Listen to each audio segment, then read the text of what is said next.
lagi. Ibay talaga. Oh, pagod na. Oh, dapa. Teka, ay inda. Dahil magdara kayo, dapa ka. Jasil. Ang kaon. Apple. Susiram. Susiram. So, hello, what's up? Good morning. It's me again, Annie. So, for today's video nga po, naisipan nga namin na Punta kami guys sa gubat, mangunguha ng kahoy. at habang nasa daan pa nga lang kami, meron na agad nakuha tong si Buboy na kahoy. Diyan mo lang sa gilid. At meron nga din kami kasamang bata. At eto naman si Jassel. Jasil! Inanita niya talaga. Marami kasi ditong dumadaan ng mga sasakyang motor, meron ding mga truck. At eto nga, nakakita nga ako ng nyog sa daanan. At tinignan ko kung merong laman. Meron naman siya, kaya yan, tinabi ko muna ulit sa gilid para mamaya kukunin na lang namin. Susuong na kami sa gubat. At eto nga, papunta na nga kami dun sa gubat para mangunga ng kahoy. Fast forward muna natin.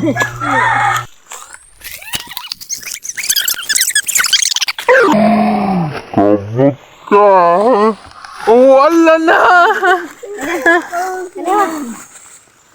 Untikan ko pa nga madapa dyan si Jassel. Buti na lang hawak ng kanyang mama.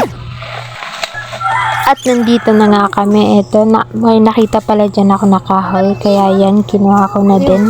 Ayan pala yung nakuha kong kahoy. Kaya yung cellphone nila pag muna sa gilid.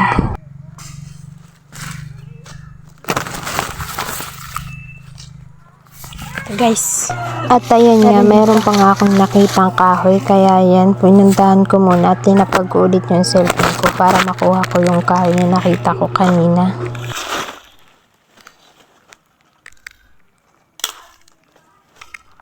Ito palang pinangkahuyan namin, hindi pala sa amin yan lupain. Talagang nagkikahoy lang kami. What? Oh no! Nangahoy lang nga kami. Ewan ko kung asa yung may-ari dyan. Pero simula pa nung bata pa talaga ako, dito na kami kumukuha ng kahoy namin panggatong. At minsan nga dito kami kumukuha ng mga nyog, pero secret lang natin. Charot!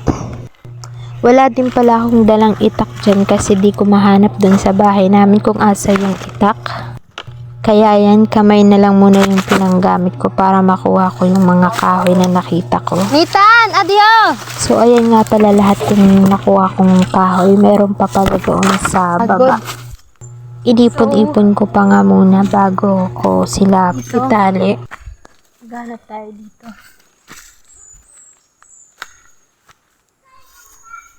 Ako lang pala dyan mag-isa kasi yung mga kasama ko nandun sa kabila.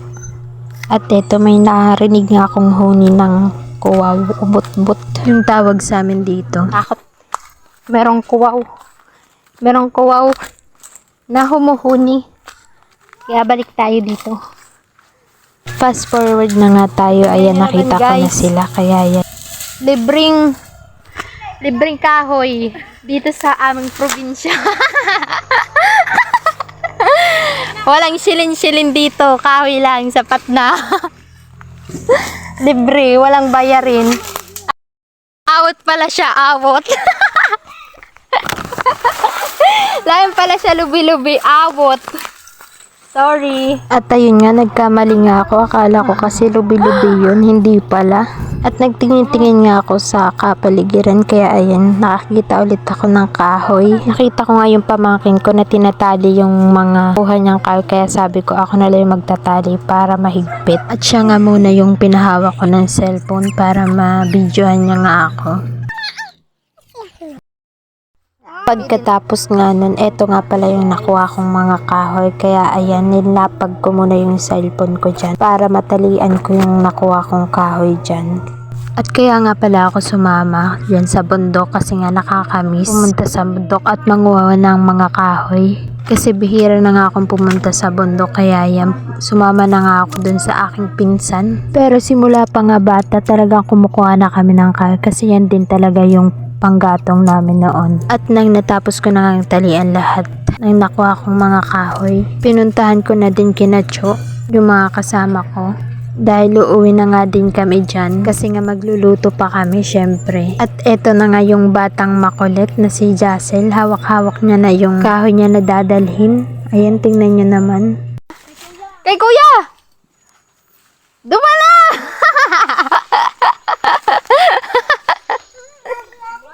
Agi! Tibay talaga. Oh, pagod na! Oh, So hanggang dito na lang muna. Don't forget to like and share. So ayun lang. Bye-bye!